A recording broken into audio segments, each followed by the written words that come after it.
After that, it moved fast, the way anything moves once it starts coming apart. He tried to process the material a week later, sat down in the loft, laid out the stack, aligned the frames, combined the channels. The image was turning out well. He could see that professionally, with that spot at the back of his skull that always knows before the eyes do. And alongside that feeling came another, the sense that he wasn't adjusting an image, but tampering with a witness's testimony. The histogram stretched, color got assigned. In narrow band palettes he had explained from a stage 30 times in his life that sulfur, hydrogen, and oxygen are colored by convention, that the gold of the famous images is a convention, a beautiful and useful one. He'd said it proudly. Look how honest our profession is. We tell you ourselves where the artifice lies.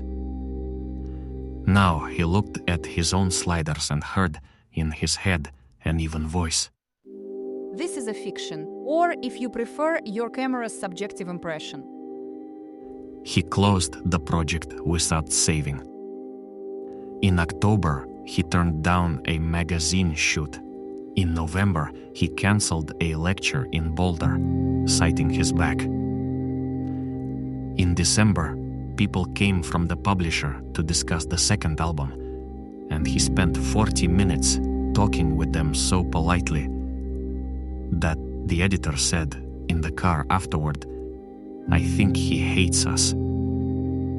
The bottle on the loft windowsill stopped being a piece of furniture.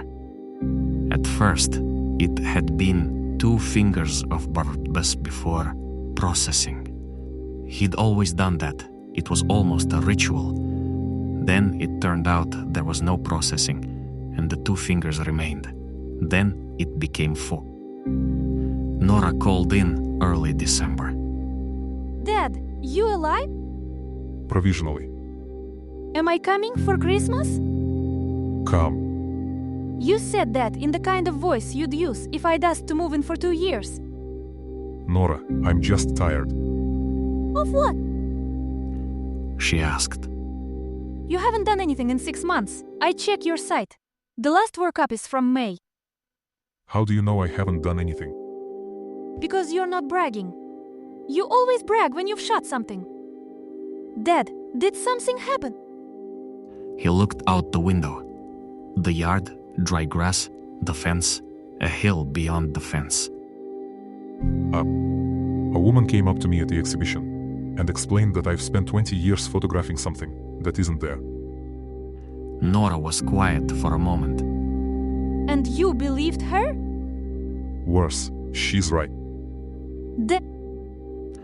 His daughter said, very patient, in the same tone she'd used with him after her mother died. I've got an electron micrograph of a mitochondrion hanging in my lab. The color there is assigned too. Electrons, you know, are colorless. Should I stop working with cells because of that?